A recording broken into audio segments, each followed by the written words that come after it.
Hi, this is Evelyn Lopez. Welcome to Sustainability in Your Ear, the Earth911.com podcast for the week of August 27th, 2018. We are coming to you from the beautiful Moonyard Recording Studios in Tacoma, Washington. This week, we'll be discussing some of the information and stories from our website and, of course, answering your Earthling questions. So welcome, everyone. Today, we have Mitch Ratcliffe, our Earth911 publisher, here also in the studio. How are you doing, Mitch? Well, to tell you the truth, not so hot. We are in the midst of a smoke storm. Yes. As people may be aware, we have about 179 parts per million air pollution right now, driven by fires in BC and eastern Washington. The smoke of which gets sucked under a layer of air and is just, it's Beijing-like here. I gotta tell you, it is amazing, and we've been experiencing this pretty heavily since Sunday, but on or off a bit before that. It's supposed to get better tomorrow, but it is really terrible outside. And it's a regular thing, which is indicated by the fact that now meteorologists have a phrase for it, right? Smoke storm. Okay, so that's normal now. So we are also joined by our Earth911 writer, Trey Granger. Trey, are you in Arizona today? I am, but just like you guys, I'm monitoring some weather because I have some family out in Maui. So this tropical storm, I'm definitely checking to see how close it's getting to the islands. So I have to ask you guys, I know this is not how climate change works. I know it doesn't I remember not having this in my life, so this must be climate change. But doesn't it feel like we're seeing more and more severe weather now, maybe as an accumulation of 100 or 1,000 years of bad activity? I would say that that science has demonstrated that we're seeing more. You can measure this, and we're seeing more extreme weather events. But it's not for 1,000 years. It's actually since we began to pump massive amounts of carbon into the atmosphere. Until we did that, we managed to stay under the limit. Interesting. And Trey, what's your feeling in Arizona? See, I think Arizona's a little more protected because we aren't near water. But definitely there are some weather incidents that I have noticed have increased over the past few years. It's interesting, isn't it? Yeah, just in our local area, we've got the smoke thing going on right now, which is just, and I'll say unpleasant, but that's an understatement. It's really very foul. But we also this year, unusual for the Northwest, we had, I'm not sure we had any rain in June. No, we didn't. And July also. Now, in many places, you would think that's wonderful. It's summertime, but no, not here. So August, we've had one day of rain. We're expecting another day on Sunday. And it is just, we're just not, it's like a snowstorm in a way. We're not set up to handle this kind of weather. Well, there was a study that we put on the new Earth911 Science Reader Twitter feed this week, or I guess it was last week. And scientists were looking at the length of the spring, summer, and fall. And spring is coming 2 weeks earlier and lasting 3 weeks longer. Wow. And the consequence for that isn't for us, it's for the plants, right? Which are now confused, essentially, and they will have to adjust to that. Right. Well, and not to get too dire here, but I can remember talking last year to some planners in Tacoma, and one of the issues that they talk about a lot at their conferences is planning for the future of food. So areas like this, where we have certain crops that we've always grown, just with some minor changes in the weather patterns, we may not be able to grow those crops as successfully. So how do we get ready for the next 20 years, the next 50 years? What are we going to be able to grow? Well, we're going to have to figure out a way to lower the carbon level in the environment, and that's one of the things we've talked about on the show before. Hopefully we'll make some progress. In the meantime, my feeling is if people are not surprised by the situation that they encounter in their homes and outside their homes on a regular basis now, if they're not paying attention to floods in Kerala and others where they had more rain than they've ever had in a 48-hour period, they're just not opening their minds to this. And that's a normal human thing. We resist change. Unfortunately, resisting that change leads to this.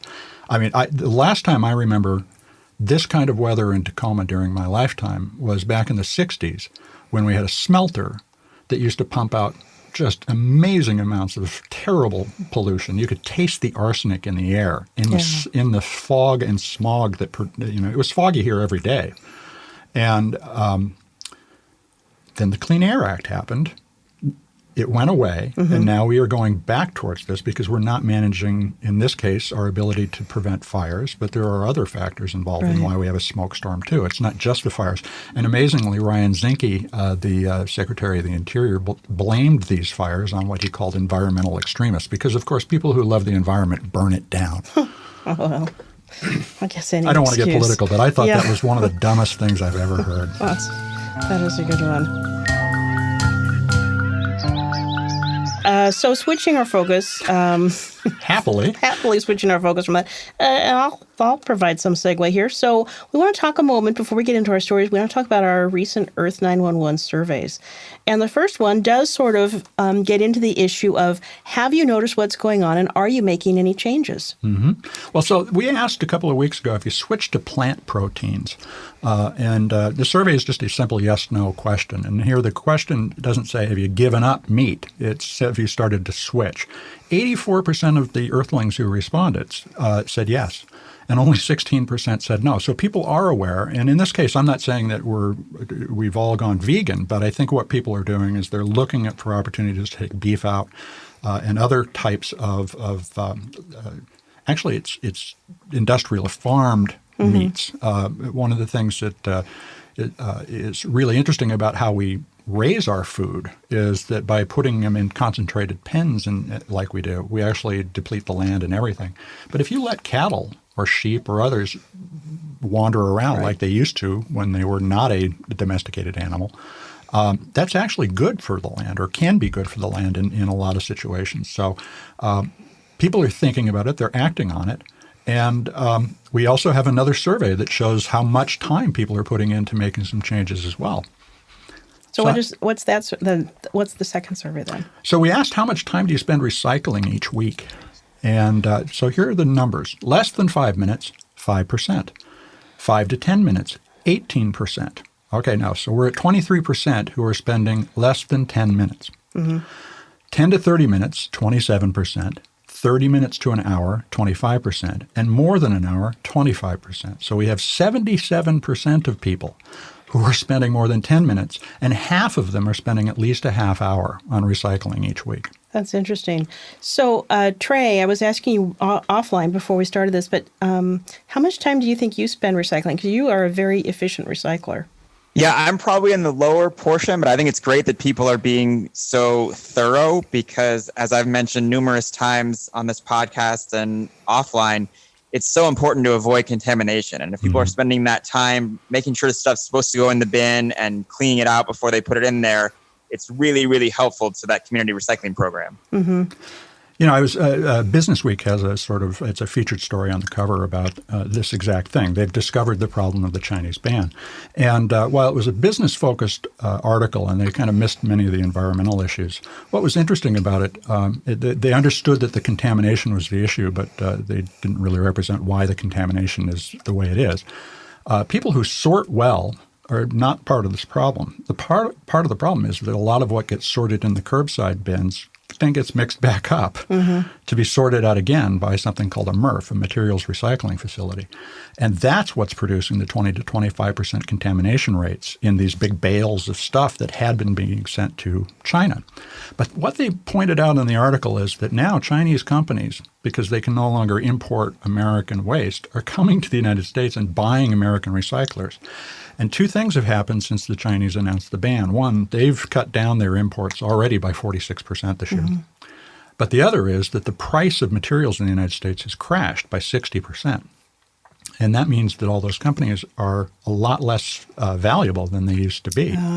So if you wanted to come in and buy your sources of recycled materials, this would be exactly the way you would do it. I'm not saying this is a coordinated effort or collusion or something, but you know, it is potentially a trade strategy on their part to continually deliver to the Chinese economy these nutrients that they need, various types of resin and particularly paper. They don't have the kind of forest programs that we do. They don't even have the forests that we do here. Right.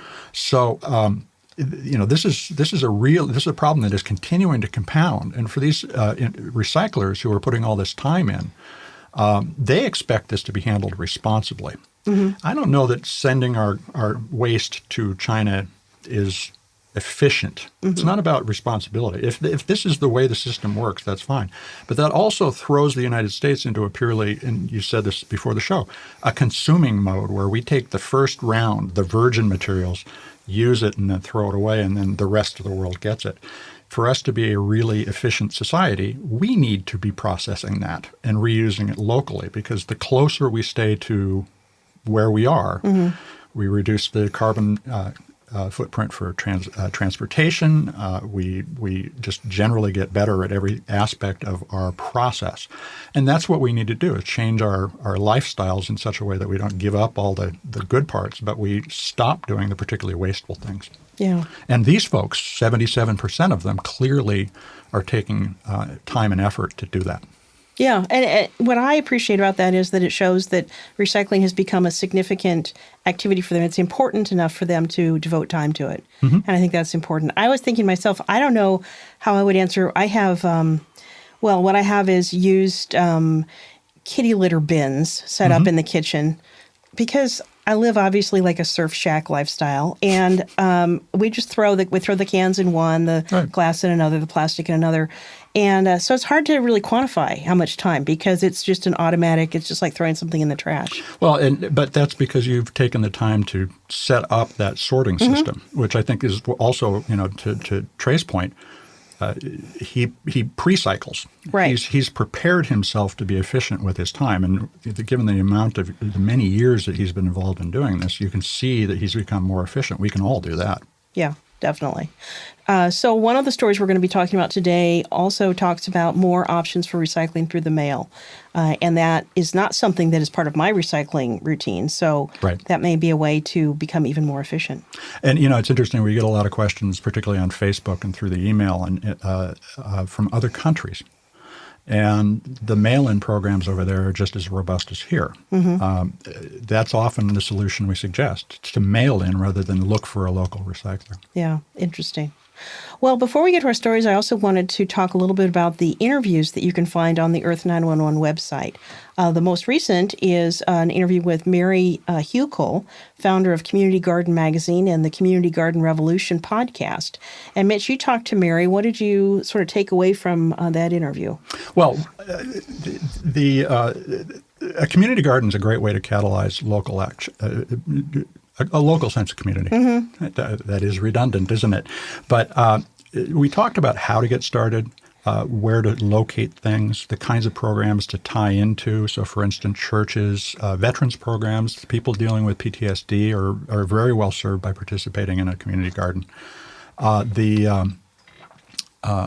And talking with Mary was fun, too, because she's just a very down-to-earth Southern Indiana activist. Yeah, I thought it was interviewed two things. One, she mentioned how valuable these programs were in prisons because they teach, not just the skills of the gardening, but also marketing, ordering, planning, all kinds of things.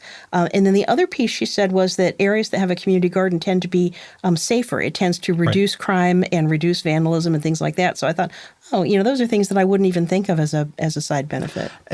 Social skills, just getting along. And when you have those people getting along, they also have a shared responsibility for the space they're working in. So I think that makes a ton of sense. It's also been proven in inner cities that when you get kids who had been in gangs involved in gardening, they start to take care of the block, not as the gang member, but as the proprietor of the block. Good things. So that I thought was an interesting short interview. We also have just up on our website the interview we talked about a couple of weeks ago with Ernie Roberts, who is the sustainability manager at Belkin. So, make sure you take a listen to that as well. Yeah, that's been very popular, and Ernie did a great job of explaining how Belkin, the computer accessories manufacturer, first made a commitment to lower their energy usage and greenhouse gas emissions, but they've done this through internal programs for commuting, encouraging recycling in the office, and that kind of awareness building at work is going to translate into regular life. Sounds good.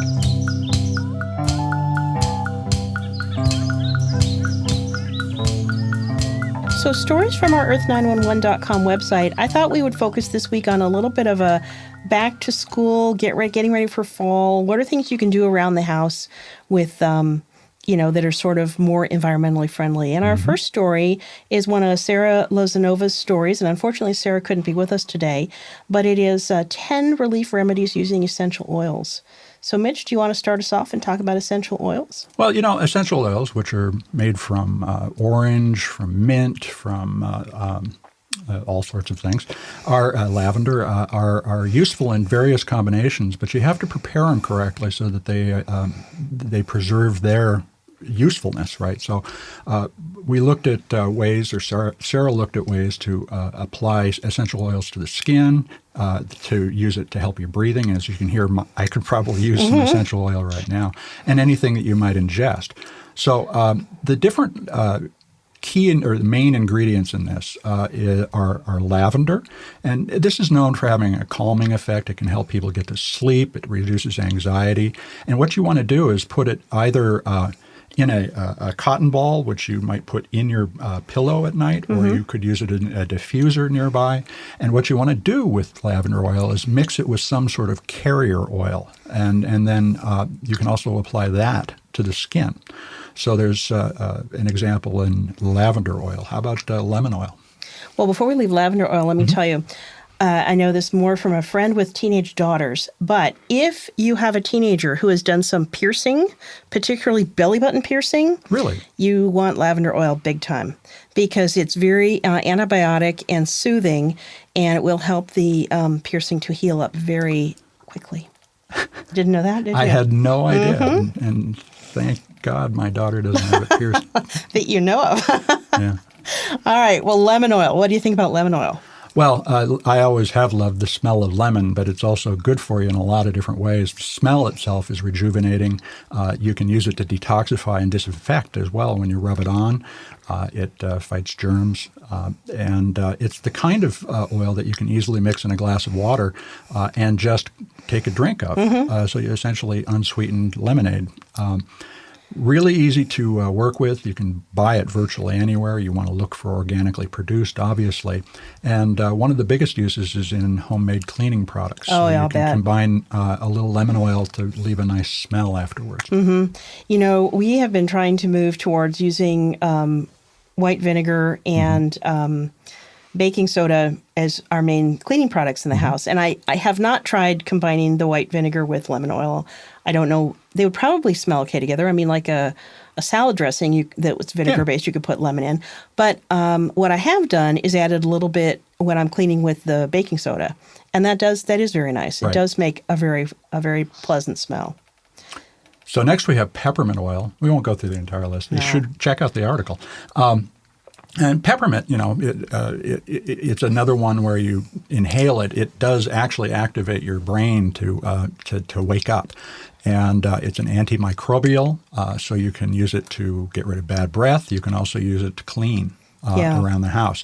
And so we've got several remedies that Sarah collected. One is for headaches, and I have a headache from the smoke storm right now, so I'll go home and try this. But massage a little bit of peppermint oil on your temples and forehead and the base of your neck, and that peppermint will essentially act like mentholatum would have in the old way, and open your what is the thing I'm trying to, not just your sinuses, but in your chest. Like your bronchial type? Yes, yes, indeed. And I'm hitting the microphone again. But you can use this again, drop on your tongue or on your toothpaste, or even as a toothpaste, to freshen your breath, and it will also take care of an upset stomach. Huh. Yeah, that sounds pretty good. The next one we wanted to talk about, and I think the last one on the list, is tea tree oil. Now, tea tree, let me tell you, is a native of New Zealand, and it has many beneficial properties. And the one I want to focus on today, since we're talking a little bit about back to school, parents, I'm sorry to tell you, tea tree oil is something you want to get because it is a very effective treatment for lice, head lice, if your children are so unlucky as to come home with that, which apparently is very, very, very common. It's becoming much more so. Yeah. So you mix a teaspoon of tea tree oil with 2 tablespoons of olive oil. You coat the hair. Poor little pumpkin has to sit with a shower cap on and let the mixture simmer. Not really simmer, but sit on their hair for 30 minutes. And then you rinse out the oil and comb through with a knit comb for lice. And you probably have to repeat it a couple of times to kill all the buggies. But with the oil, afterwards, they'll have luxurious They'll have locks. beautiful, shiny hair. Yeah, and as disgusting as this sounds, it's probably better than some of the commercial remedies, especially certainly. if you've got a child who has particularly sensitive skin. Absolutely. And so Sarah put together 10 different remedies, and we would urge you to check it out. It's called Essential Oils 10 Remedies, and it's on the site now. Yeah, excellent, especially with school starting up.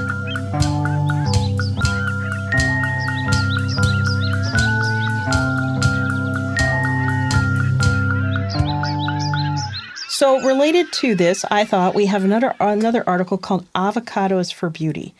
And this is one that I thought was pretty interesting, but I will deviate from it in a couple ways. So it's on our website. It was published on August 18th, 2018, although it was originally published in 2014. The author is Emerald Horizon, and I got to hope that's a nom de plume, because it would not be fair to a child to name them Emerald Horizon.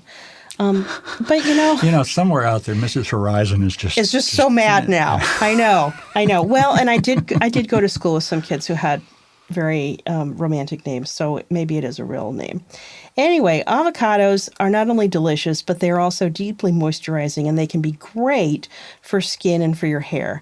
One thing to keep in mind, we've talked previously about the rogue avocado industry in Mexico. Right. Avocados are so popular that they're being farmed on a lot of land that is monarch butterfly territory. Yeah, they're cutting down the forest in order to do it. Yeah, so do look for legally farmed avocados from Mexico, or what I've been looking for is avocados that are coming from California. Right.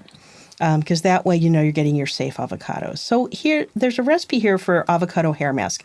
Let me first say, these recipes look delicious, and I think you could actually eat them as a smoothie instead of using them on your hair. And I suspect that maybe the nutrients in them would do better inside you than outside you. But anyway, this is a mask for your hair to make your hair smooth and shimmering. And it is a mashed avocado, mashed banana, 1 to 2 eggs beaten, 2 tablespoons of olive oil, and then half a teaspoon organic cinnamon powder, which is optional. And combine all these together. Really whip it up. Whip it up. Put it in. Make a mask to coat your hair and sit with it for 20 to 30 minutes with a plastic cap on. Now, seriously, if you do this, do rinse your hair with cool water. And I would say cold water. And here's why. Eggs. And I will give you the voice of experience. So if you use warm water, the eggs cook? Hot water, you will have scrambled eggs in your hair. And you're going to be combing it out with that knit comb for weeks, because it'll be little tiny particles of cooked egg. Thank God you've got that knit comb around. Exactly. And I'm here to warn you, you do not want cooked eggs in your hair. So you might prefer avocado hair mask number 2 that has avocado, honey, coconut oil, aloe vera juice, and fresh lemon juice, and no egg. So that's the vegan hair mask recipe. And also the warm water hair mask recipe. Yes. I think that's a much safer bet. And afterwards, you can squeeze your hair out and have a smoothie. No, that is no. I've had a hair in my egg before, but not the other way around. Not an egg in your hair? No. There's also some masks. I would say, especially if you have teenage girls in your household, this is a great Saturday or Sunday activity. I loved doing this kind of thing when I was younger, and I think they would too. All of this is good for you. All of it is quite beneficial for your skin and hair, and certainly well worth a try. It's hard to top an avocado mask. My daughter walks around on a Saturday with a mask on, but I have yet to say, is that avocado? It's probably clay. Yeah, it probably is. So our next step, after we've gotten through all the things you can eat and make medicinal products out of, is... Or fill your hair with scrambled eggs with. That's right. Is our recycling mystery clothing. Trey, you want to tell us about that? Absolutely. So we get a lot of questions about this. People will email us or post to the forum about what they do with clothing that they don't think is reusable. So maybe there's holes in it, or buttons are missing, or tears, and they don't think that Goodwill or another secondhand store will accept them. So a quick fact for you guys, every year we put 16 million tons of clothing and textiles into landfills. And for those who think that that's partly because of retailers throwing away old clothing, or businesses, that's a totally separate mix. So it's just us consumers throw away 16 million tons per year. It's 5% of what our landfills actually comprise is just clothing. Wow. And the honest to God's truth is any of this stuff, no matter if you think it's wearable or not, secondhand stores will accept it. The only two conditions by which you want to prevent them from getting donated to a secondhand store is that the clothing is wet, and in which case you can obviously dry it to make it not wet. And if it has hazardous components to it, like if it's been used to clean up paint or oil or other products around the house that would make it hazardous. So basically we'll ask, well, hey, if there's a bunch of holes in it or tears, why is a secondhand store going to take it?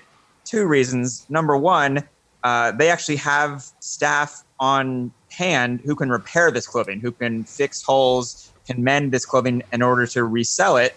They also have auction houses and outlet stores that will sell these clothing pieces as a last chance kind of effort. And the second thing is secondhand stores actually partner with clothing recyclers. And clothing recyclers would much rather prefer to partner with a secondhand store who's going to have a lot of material to donate than with a consumer who might have 2 or 3 articles of clothing to give them. So your best bet absolutely is to first take it to a Goodwill or a Salvation Army. They will tell you if it's not acceptable, but that's going to be your best outlet. There are some clothing recyclers who provide drop-off bins throughout the United States. American Textile Recycling Service, Mac Recycling, Planet Aid, US Again. All these companies have options for you. If you want to avoid the secondhand store, you just drop it off at one of their bins. But again, the big thing is keep it dry because that mildew is going to make it so they can't recycle it. If these recyclers can't reuse it, in fact, about half of what they take in, they actually sell for reuse. But the other stuff that isn't reused, they can downcycle it into rags for industrial use. They can use it as fiber for things like carpet or insulation. And there's a tremendous value in this clothing. I've had a couple of conversations with parts of the I guess it's the Salvation Army and Goodwill networks. And they talked about the fact, as you were just saying, that about half of the clothing that they take in, they ultimately don't sell. And rags are one way they can do it. And they are actually looking for more outlets to send in materials to become used in other forms of fiber. And there are surprisingly few large companies in North America that will focus on that. And this kind of, again, goes back to where do we send our stuff? The other place that our clothing often ends up is in the emerging economies. It can be given away and it can be processed there. So you should also consider whether or not, if you believe that sending something halfway around the world is a good use of carbon, but it can help people all over the world. Essentially, they would take the worst clothes we have in many cases. Not that most of the world isn't middle class now, but it's a different kind of middle class and one where there's a large emerging underclass that needs more clothing and would appreciate it. So, Trey, this has raised a question for me. I have a couple of polar fleece tops that I absolutely love and wear them, almost daily in the winter and the fall. But I've been reading about the, microplastics in the ocean and that those can get into the ocean just through, like from my washing machine, washing the polar fleece. Yep. So if I'm looking for a new jacket or coat or something for this next fall, would I be better to avoid polar fleece and go back to traditional, cotton or wool? Or, what sort of considerations should I have on the consumer side in buying clothing? I think it's all about making choices when it comes to your environmental footprint. Like you mentioned, the fleece is tough because of the microplastics, but most fleece nowadays is actually made using recycled plastic bottles. So there's a lot of benefit there. You can make new cotton from recycled cotton, but it's just not nearly as popular as the making fleece from recycled content. So it's kind of, you got to make that decision on your own. Is it more important to buy something that's made of recycled, that you're giving a second life to something, or is it more important to protect the water and the environment from whatever hazards you would have from the plastic bottles? I saw someone recently, and I don't know the details on this, so I would need to do some research, but someone recently was mentioned that they had bought some washing bags that are supposed to be very finely, Right. fine mesh that you can wash your polar fleece in and thereby not let the microplastics get into the I've seen this as washing. well. But I sort of think these microplastics must be smaller than I'm imagining them to be. I don't know if that They can would be work. they can be a single strand. Yeah, so maybe that would work. And it can work if you've got the right kind of mesh. And you're probably not recycling fleece jackets too often, or not washing fleece jackets too often. So that's something else to consider. True. And then the issue is how do you dispose of what is trapped in the bag, Oh, yeah, good point. right? So Yeah. you take the fleece out. Do you You've got- shake it off? What happens with the stuff that flies off when you do that? So you should think, the bags may sort of be a red herring. Yeah, that could be. Well, and what about Trey? So if I have, and let me tell you, I'm in the middle of clearing out a bedroom, so I am going to have a massive amount of clothing, and I'm very happy taking it to Goodwill. But do you, any benefit to Goodwill versus going to one of those neighborhood bins? Not really. And Okay. before you go to Goodwill, I would go to a reseller. We have My Sister's Closet here in Arizona. I think they're nationwide. But there are companies that will actually, Buffalo Exchange, they will buy clothing from you depending on the condition and the current fashion trends. You can actually make some money getting rid of your old clothes. Okay. Well, I guess there's yard sales and neighborhood sites too as an option. Yeah. Yep. Organize with your neighbors to reuse. Yeah. Do if you've everything got you kids, can to keep it out of the garbage. Yeah. Okay. if your kids that's are the growing up, other people have kids that are just getting to the age your kids were. You're kind of SOL. If it's hazardous, you don't have many options, but keep it out of the garbage at all costs. Okay. That's good. Good guidance. Well, since we've talking a little about recycling, especially earlier, Mitch, we have a really good guide on the website for 10 things you can recycle through the mail. It's an 11-page guide. It's pretty deep and it's very thorough, but tell us a little bit about that and give us some highlights. Well, first off, why do you recycle through the mail? I don't know. And it's because you don't have good solutions locally. But the reason that somebody is in the business of recycling through the mail is that they're aggregating enough stuff of a particular type, materials, whether it's plastic or metal or electronics, that they can turn it into a business and in some way profit and support the ongoing recycling services. So if you've not been able to find somebody who is going to take a particular type of recyclable that you have, these are really great options because we know in the traditional waste stream, it'll probably end up in the wrong place. So we put together, and this is another of our recently updated stories, so we went through and updated all the links in it, a guide to mail-in programs for batteries and cell phones and small electronics, for electronic media like CDs and tapes, household items, inkjet and toner cartridges, which we've talked about on the show just recently, large electronics, light bulbs, medical supplies, paper, and plastic. And so to give you a few examples, in the home and household stuff area, if you've got CFL lights, which were sort of the interim solution to a more efficient lighting before we got to LED, you're going to need to take care when you recycle or dispose of those CFL lights. They contain mercury. And you want to send it to somebody who can handle them the right way. So we have a number of solutions there. Another group that of products that we have are crayons. Crayons are actually not particularly efficient things. They're made from a lot of oil. And you want to send those back so that the resins can be captured and reused. Another whole category of mail-in programs revolve around helping schools. And so we have the Educational Assistance Reward, Educational Assistance Limited in Glen Ellyn, Illinois, which sends computers and computer monitors and furniture and all sorts of useful things to schools to help them provide a better educational experience. And things like your glasses, too. The Lions Club has long been accepting glasses by mail, and those will be handed to somebody who can use them. And if you've got a prescription that's similar to somebody else and you're done with those glasses, there's no reason they can't use them. So 11 pages of this. It's a fabulous guide, and if you want to get oriented around any one of those categories of products that you could use the mail to recycle, it's a great place to start. You know, one of the things that has sort of made me hesitant to delve into this is what kind of packaging do I need to send things off in the mail this way? Well, actually, Trey, I know you love TerraCycle, so tell us about TerraCycle. I think they have one of the best solutions to this. Yeah, TerraCycle uses brigades, so they actually will send you a packaging to send the material back in. Most of these mail-in programs will do that, which is really great, so you don't have to worry about actually packaging it. They'll send you a prepaid mailer, and you just have to package and send it back. The one thing I will point out too is the great thing about this article is they actually list off the location for all these programs.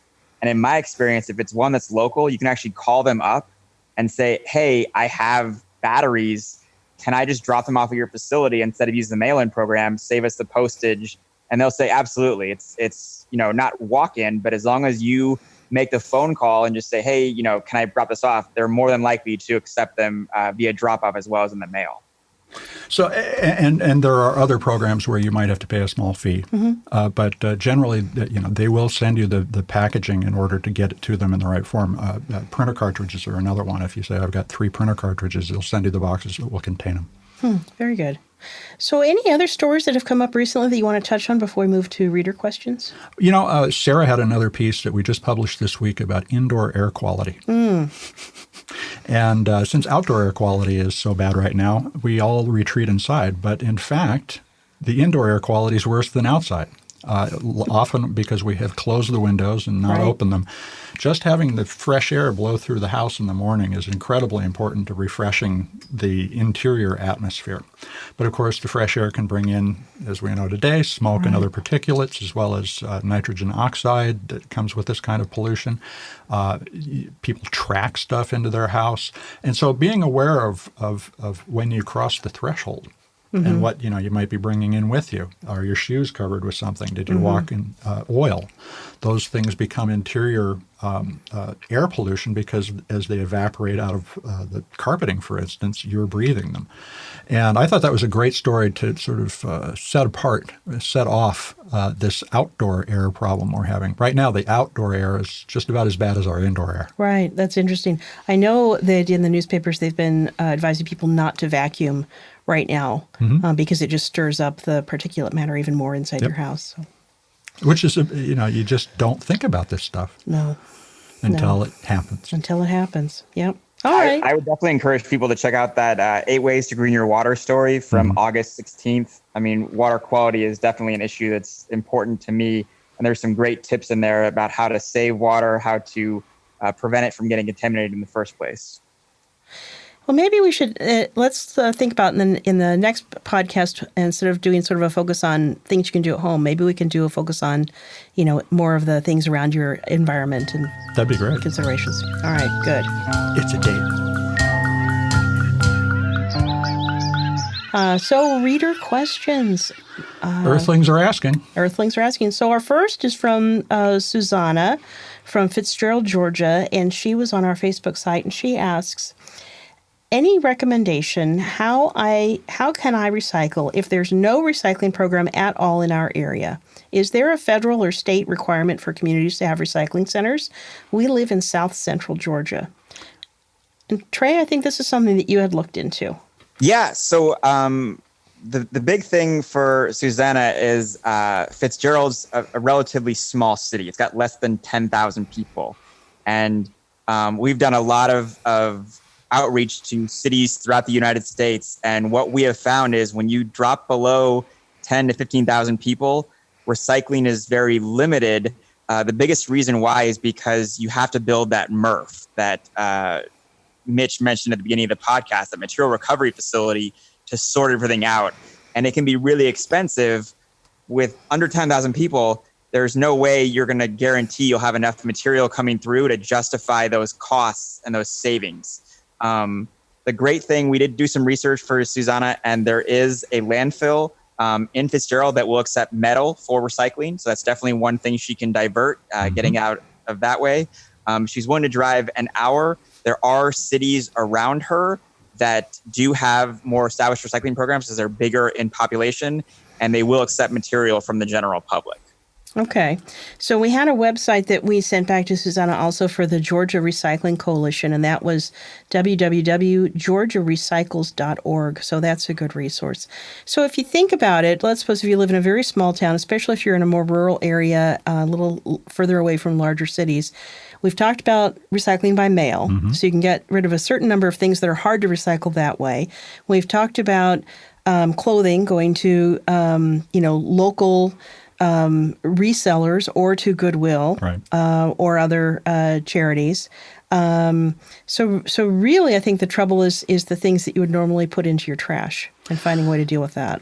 Yeah, and the goal of zero waste is to ultimately divert everything. But we have not got a zero waste economy right now. Right. But, single-use plastics, for example, which are not recyclable in many cases. There is a program that Hefty Bag is doing right now that promises to do some of that. But, ultimately, we're still designing for waste. And the other thing that occurs to me as I think about this, and particularly because MRFs have come back up again, it's not just a matter of how do you get started, but how do you think about the future?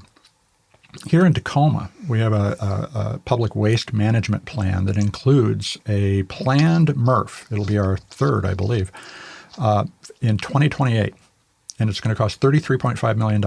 Wow. Now, we know that we have to do that, or we know we have to be more efficient so that we don't have to spend that money. Now, if you look at it that way, and you know that you have a $33 million expense 10 years out, and you could find a solution that cost $15 million in the short term and eliminated the need for that expense, you just saved $18 million. Right. So a lot of the time we tend to focus on what's right in front of us rather than how, over the course of time, we could plan a really efficient system. Well, I also think on questions like this of Trey's discussion of sort of the pre-cycling, and that is that, if you really do want to try for a zero waste, maybe the most important thing you do is have that really critical thought process before you purchase. If you're, going in and trying to purchase with, don't purchase plastics, avoid pouches, bring your own bags, things like that, then it may not matter as much if you're living someplace that has less robust recycling. You're certainly preparing yourself better. The last thing to consider just slipped my mind. Okay. It'll come back. Well, we have a second question, so this might jog your memory too in a different way. So Sandy from Northridge, California asks, I'm looking for a place to recycle LPG sulfuric acid gel batteries. They are for solar lights. Any assistance would be helpful. Thank you. So these batteries are becoming more common, obviously, because solar is becoming more common, and you need to store the power that the solar produces. And instead of using lead acid, which is what our car batteries are made of, they use sulfuric acid. But essentially, it's the same kind of battery recycling problem. They're processed in similar ways. And so in the case of in Northridge, California, where Sandy lives, there is a municipal location for household hazardous waste, and it's called the Nicole Bernson Safe Collection Center. That's the kind of location that you'll need to take these to. It's always a good idea to call ahead.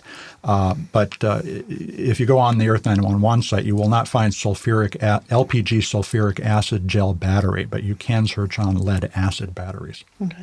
So how large are these batteries? I'm having a little trouble sort of imagining what this looks like.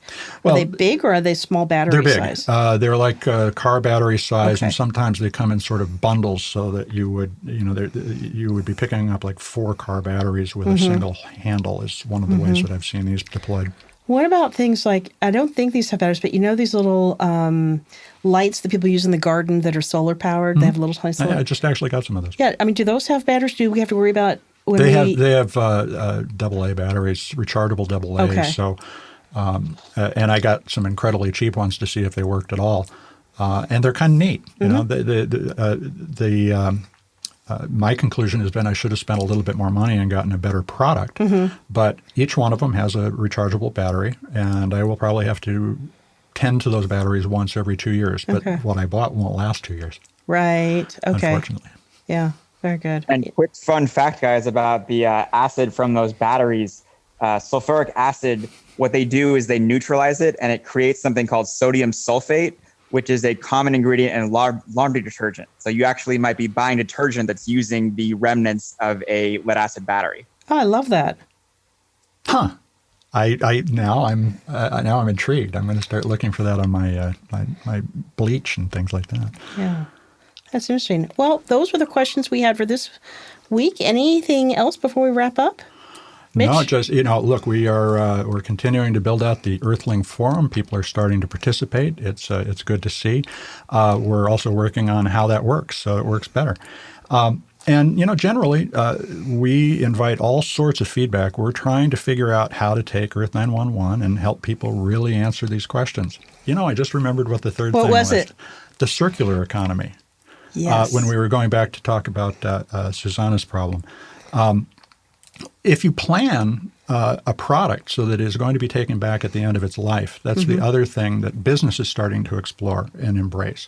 And if you can encourage the companies that you do business with to build products that you will be able to return to them, it does several things. You take care of the recycling challenge. It saves them money on their materials for the next round of the products that they manufacture. So, for instance, battery makers could recycle and reuse the materials from in a battery. That subscription or rental or sharing model, whatever you want to call it, and we call it all sorts of things, is continuing to evolve. But, we need to, as members of this society, get together and talk about what we want. And we hope that people will do that on Earth911. Excellent. Trey, anything for you before we close up? I think that is it. Okay. Well, let me ask you one thing. What you mentioned you were working on a couple articles. What should we look for you in the next couple of weeks? I just submitted one about household hazardous waste and ways to identify it and what to do with it. I also did one about how to define the term recyclable, because I think a lot of people are fuzzy about what that actually means. And I have one that I haven't written yet. I'm going to be writing in the next week or two, conducting a waste audit to explain to people how they can actually identify what type of waste they're creating in-house and ways to reduce and recycle more. Great. Well, I look forward to reading those, and I'm sure we'll be talking about one or more of them on this podcast in the next few weeks. So, as Mitch said, if you have any thoughts or feedback, we would love to hear it. Email us, feedback@earth911.com. And you can listen to this on iTunes, SoundCloud, Spreaker, and at earth911.com. And wasn't there a new one we just added, Mitch? We are on iHeartRadio now. Hello, on iHeartRadio. Listen to us there, and we'll see you in a couple of weeks. Have fun, everybody. Breathe the well. Yeah. All right.